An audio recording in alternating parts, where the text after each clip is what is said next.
All right. How's it going, man? Good, good. How are you? Thanks for Yeah, having me. absolutely, man. Thanks so much for being here. I'm so glad that this whole thing actually came into fruition. Of course, I appreciate your patience. I'm cool. So, the first question that I kind of wanted to start off with, was comedy kind of like always on the cards for you? No, no. I didn't realize that I was moving towards it. I don't think until I was actually in it. And I say that because I grew up loving stand-up comedy, and I would listen to stand-up comedy albums and watch it, you know, on Comedy Central and stuff, and I loved it, but I never saw myself doing it until I was a senior year in college, and I started writing jokes one summer in my phone, and I realized I had enough material, and I was so curious to see if anyone else thought it was funny, and so I set up a stand-up show. Mostly my friends came, and I was terrible, but they laughed enough that I kind of got hooked. That's unreal. Did you have any like specific influences? Yeah, I would say, like, there's a difference between an influence and a favorite. And my early influences, I really liked Lewis Black a lot. Um, He was the Jerry. first comedian I ever saw live. I saw him on a Oh cruise yeah. ship. He was the person that actually got me into like the love of comedy, which is pretty crazy. Oh wow, amazing. Yeah, he was the first guy that I thought, like, this is the coolest thing ever. And then of course Seinfeld, and then in high school I got really into Dave Chappelle. But Eddie Murphy was huge too. I was listening to Eddie Murphy on Napster, all of his, Raw and Delirious, and I used to just like rip jokes from that and tell them at school shamelessly. But that was in, like, fifth grade, sixth grade. So I loved that, and I think those are my main influences now. Bill Burr would be up there. So, at what point were you kind of like, oh, I've got a knack for this. I'm going to go try this on stage? Not really. I was always very performative, and I liked attention, and I loved stand-up comedy, and I wanted to see if I was just curious, really. That was what it was. I was just curious to see if there was any chance I could get laughs. And I liked the process, I liked the joke writing, and I just kept kind of inching forward a little bit. There was never a moment where anyone said, you're not going to make you're not going to make it. You're not funny, whatever. So I just kept moving forward, and things kept getting better. So, How long were you kind of like in that open mic stage period for? uh, probably 3 years. I think in New York, it's tough. I mean, I people who are at the open mic phase always ask me, how do I get out of the open mic phase? And I don't know really how to answer that question, because I don't really understand how I got out of it. I So think maybe one of the big Go sorry, ahead. if I had to maybe like twist the question a little bit to maybe say, at what point did you actually find your voice in comedy? Yeah, well, I think, all right. So the what I would say is that, like, I ended up putting together a monthly show that I was producing, which I would put myself on and do, 20 minutes on every month. And once I had that, and it was at a good club, it was a Gotham Comedy Club in New York.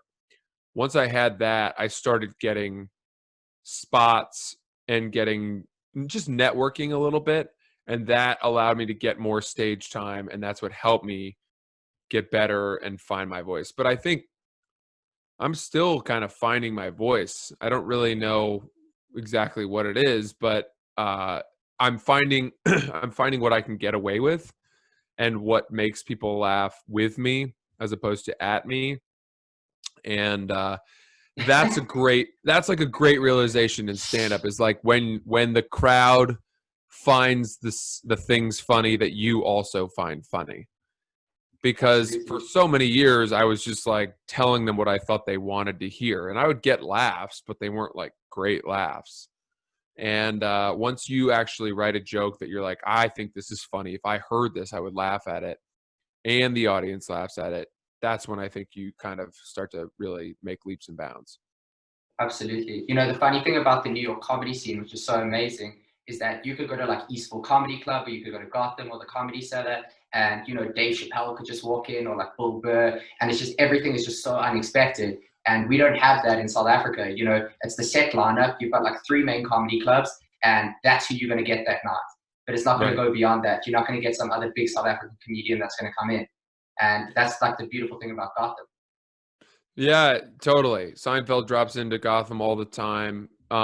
It is very cool in that regard, and it makes you feel like you're following in the footsteps of giants. But it can also be weirdly annoying.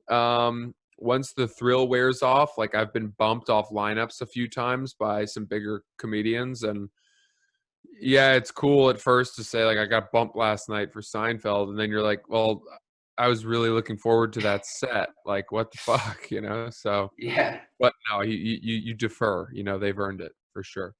Does that piss you off, or is it just the thing that kind of like blows over your head?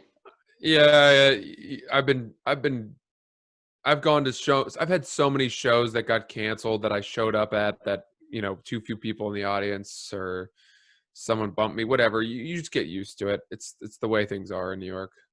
Yeah, I Doesn't get bother that. me. Yeah. How often do you kind of like write new material? All, all the time. Yeah, like every day I'm writing new jokes in my phone, but I would say only 10% of those will ever be said out loud on the stage. And then of that 10%, only 10% of that will ever make it into my act, will ever like be reworked and polished until it's in my act, you know? So there's a lot of stuff in my phone that will never see the light of day and is absolute dog shit, So you then know? yeah. So then how do you like consume the world around you? Like what's involved in your writing process? A lot of it is kind of trial and error, you know? I don't necessarily see things and immediately think that's funny.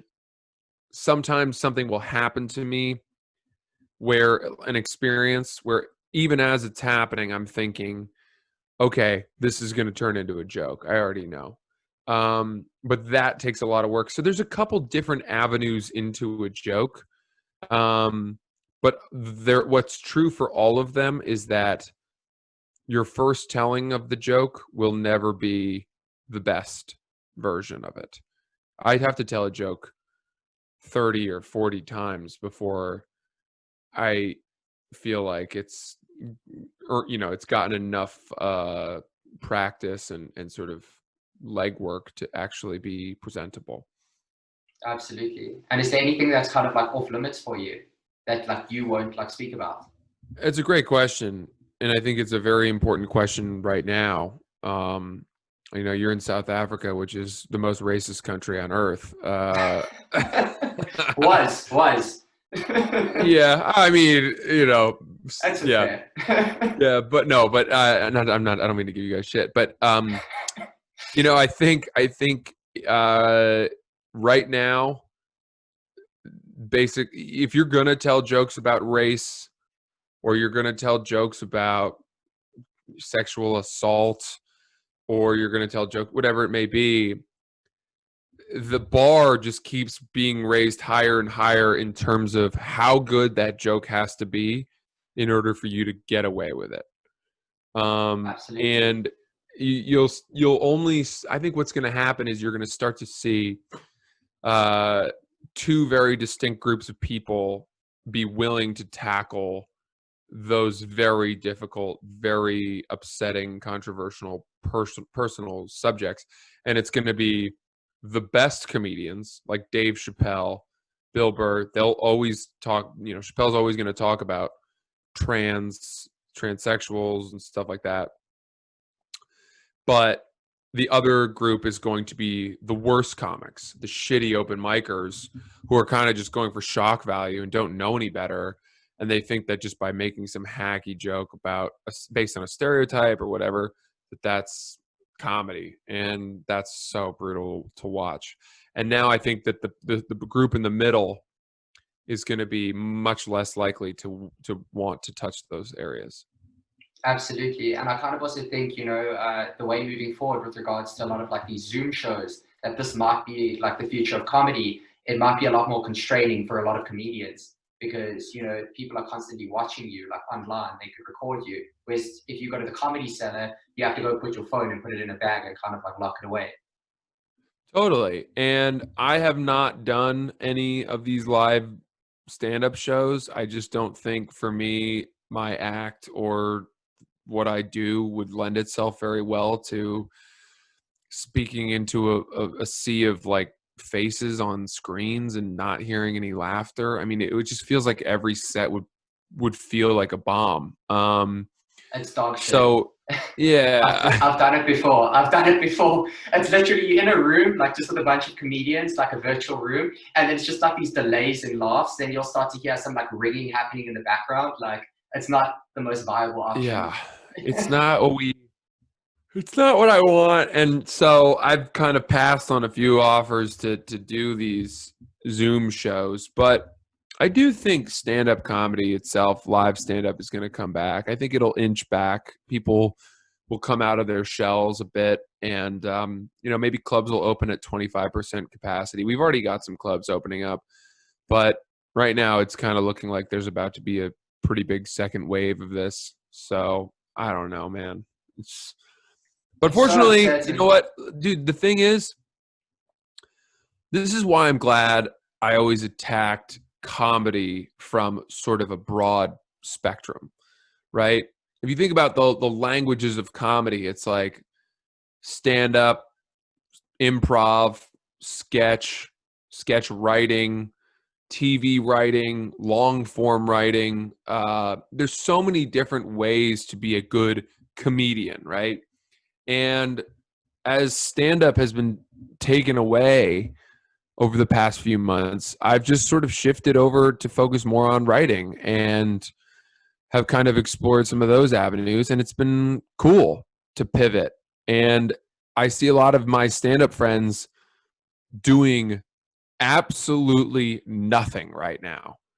And they think that because the clubs are closed and other stand-up comedians they know are also not doing anything, that it's fine. But it's bullshit. It's like if Michael Jordan, everyone always uses Michael Jordan. If the NBA had a lockout and, okay, let's say any sports professional organization has a lockout, you see NHL players go play hockey in Russia, or you see, guys maybe go play other sports or whatever. Like if the NFL were just permanently on hold, I think a lot of receivers would, maybe go do some other sport. So there's really no excuse for just not doing anything. If you're not doing anything, you're not taking yourself seriously. Absolutely. And I think that this is especially like the best time to be creative. Yeah. I agree. In a way I agree, because I've heard that too, and I don't know that that's like, I'm having a hard time. It's harder to be creative, and the reason is my creativity is fed by life experience, and my life experiences are very small and boring right now. Dude, I can't you can't travel. You can't really talk to people that much. You're just not gaining fuel to create good stuff. If you think about it, there's only like two things on the news. Like, I mean, there's only coronavirus, and then there's the riots that are going on. But I mean, outside of that, there's literally nothing else happening. Exactly. So yeah, you write from memories, or you tackle stories that you've been meaning to work on for a while, or try to find ways to observe what life was like back 3 months ago. So it's Absolutely. tough. Absolutely. And then kind of moving to the blogging side of things, did you find the transition from moving to Barstool to Bro Bible like an easy transition? Yeah, very much so. And the reason is, Barstool was a great training ground for me for how to blog, in terms of which subjects are likely to garner people's attention, how to phrase a title to seduce people to click it, how to structure your paragraphs, where to insert jokes, where to insert GIFs, where to insert tweets. All of that was stuff that I learned from 2.5 years of blogging every day at Barstool. And you learn about the analytics and traffic and all of that. And these are things that you just don't know about when you're trying to write your own little WordPress blogs on your own little site. So it was not hard to get back into the blogging game at Bro Bible. Did you find it more constraining, like at Barstool? No, not necessarily. The thing that was tough for me at Barstool was that the audience was so vocal and so responsive to everything you did, and that it was impossible not to see it. You know, you could tell, you could try to block yourself from looking at the comments, or it's just, no matter what, you're going to get people tweeting things at you based on stuff you've written or whatever, and that affects how you feel about what you've written, and it can influence choices you make from a writing perspective. So you start to pander, or you don't go off your own instincts because you think, oh, well, the last time I went off my instinct on this, they didn't like that, or that was a mistake. And the biggest thing is if you lose confidence, I mean, the times that I was successful at Barstool were always times where I could string together a few hits, like a few good things in a row. And then everyone would start telling you, the comments would all turn into like, Francis is the best writer that's ever worked at Barstool.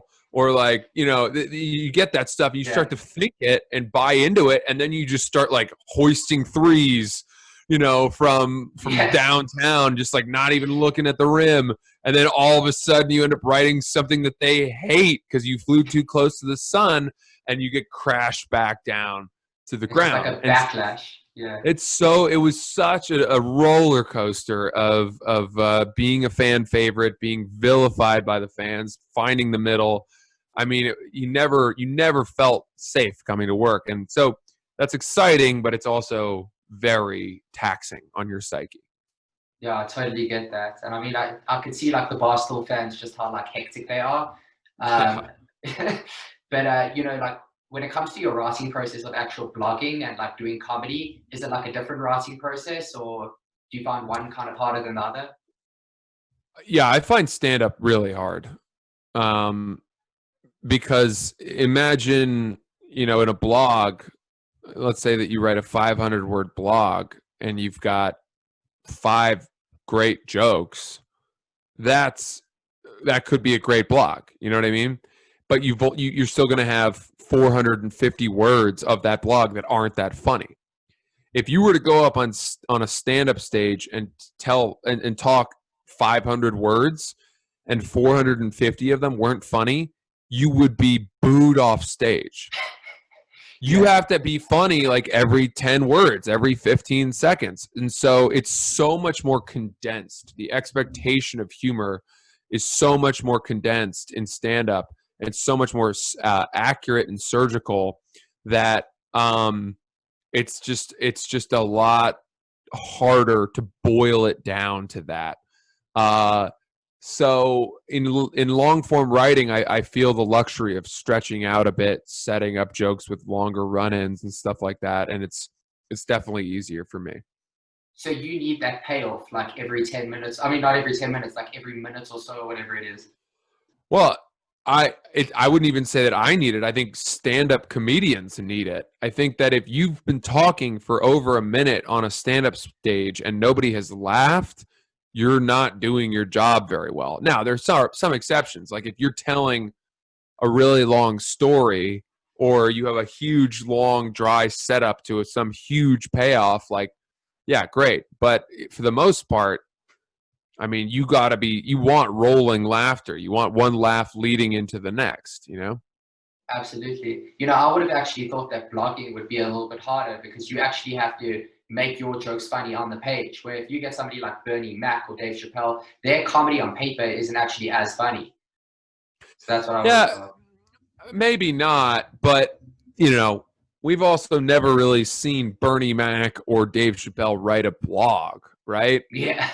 I mean, it's Yeah. because they didn't need to. I mean, they were getting paid millions and millions of dollars to write TV scripts and sketches and stand up. So, something tells me that if Bernie Mac and Dave Chappelle had started out as bloggers at Barstool, they would have been fantastic. You know?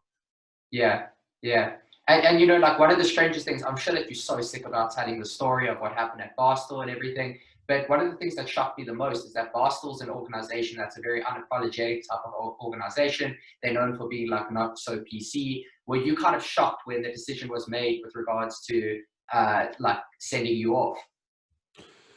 I think what I've learned in the year since I got fired is that my firing didn't really have that much to do with the blog that I wrote, for which I was quote unquote fired. I think there were a number of issues that had built up to that.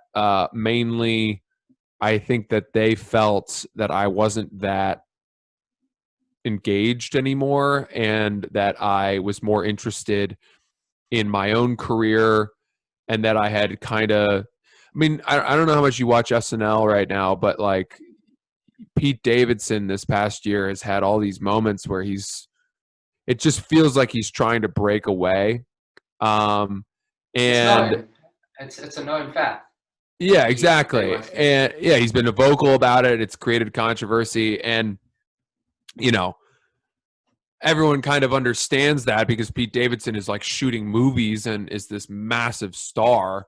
So I'm not comparing where I was at Barstool to where Pete Davidson was, but I definitely think I felt towards my last 6 months at Barstool like I was ready to do something new and you know to just try something different. And I wish I had been I wish I'd had the self awareness to do it in a more uh, amicable and kind of like clean way. Yeah, Instead of it was almost as if in like a relationship when you're not really into it anymore, and you start like kind of checking out, or you don't yeah, pay attention, whatever it may be. I think that's sort of what was happening to me. They knew it. They didn't really want me around anymore. And then even the blog I wrote was almost like a manifestation of that, of just being lazy and checked out. I was so checked out when I read the story. I was so checked out as I wrote it. And then they were like, all right, you know, that's the one. We're gonna let you go now. And I don't blame them. And I'll tell you, I've spoken to Dave a couple times since. We're on great terms, I would say, good terms. He gets it. He doesn't blame me. I don't feel like I set the company back doing what I did. And I'm very grateful for what they did for me. And if I'm honest, I think I probably should have I probably should have sucked it up and really like focused and tried to really crush it for another year or two. Because if the longer you're there and the better you do, I have to think that if I had really built something and done really well for another 2 years there, then on the other side of that, I would have been better positioned to tackle new projects and to step into this new phase of my career. absolutely. And then kind of on the notes of your comedy special, you know, did you decide to go with Barstool at first, like the whole thing of Barstool Gold, or did you want to actually go another route with a different network or a different streaming service? Um, Barstool, Erica and Dave asked me if I wanted to do it, and I said, yeah, I'd be thrilled to. I don't know that there was another option on the table. I don't know that we could have gotten another streaming service or somebody else to be interested in producing it. So it was really cool to do it with them. They rolled out the red carpet for me. We had an amazing crew. They spent a lot of money, and I really loved it. I thought it was a good product. I think some of the very angry guys and some of the very angry fans who just didn't like me have said like it was bad, and that's fine. But they're, I got standing ovations from the audiences that were there at the Wilbur Theater. I mean, it's like the laughs are happening. I was there. That's I all know you how need, it felt. Like I didn't. I certainly didn't bomb. So if people watching it at home by themselves didn't like it, so be it. There's nothing you can do. Absolutely. And then are you looking to work on like new material with regards to actually moving to a new special? Always, yeah. But I think it'll be a long time. I mean, even before coronavirus happened, I think it was going to be another couple years at least before I had enough material or interest to put together another special. So it was a good feeling, though, shedding the skin of all those jokes. That special was the culmination of like 8 years of stand-up and joke writing. That's insane. Yeah, I mean, that's one of those things that people don't really talk about is like when comedians have their first special, it's all their best stuff that they've ever written, right? Like Amy Schumer's first special was spectacular and people loved it and she became a star from it. And then her next, like, then networks and streaming services want to capitalize on your momentum, and so they'd say like, when can you have another one ready? When are you going to be able to do another one? And then the leather special releases and it's dog shit.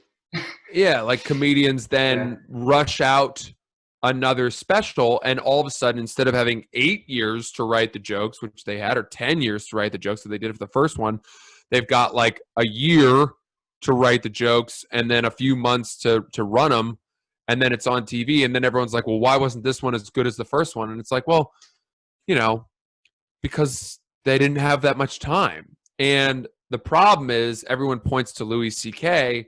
and George Carlin, who put out a brand new hour of material every year, or even Bill Burr, who puts out a brand new hour of material every 2 years, Tom Segura every 2 years.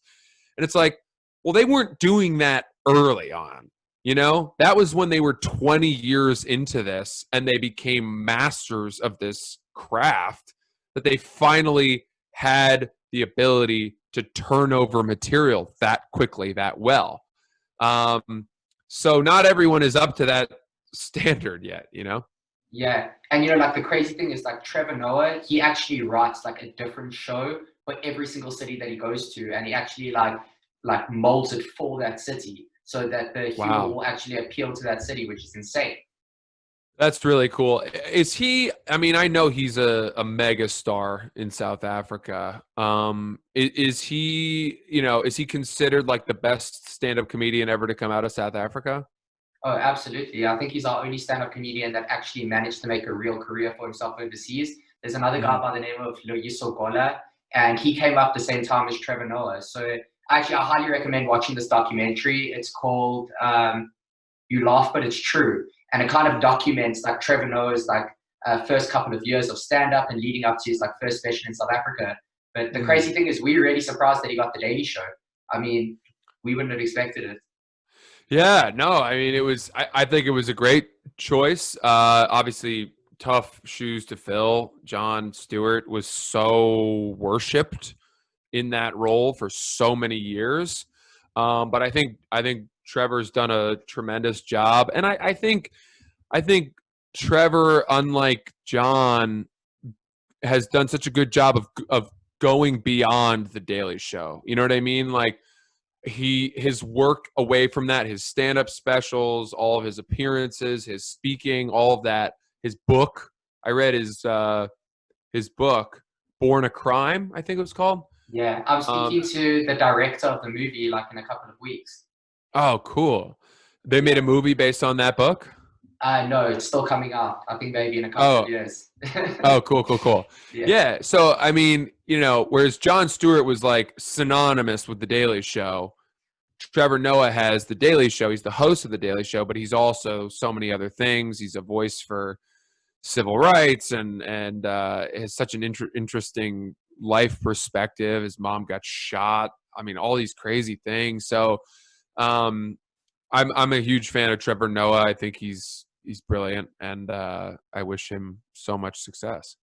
Absolutely. You know, in the book, there's that one story about where he goes to the school and he's like a DJ and he Yeah, brings out he's his friend burning Hitler. CDs for everybody. That, Yeah. yeah, that was the school that I went to, which is pretty No crazy. way.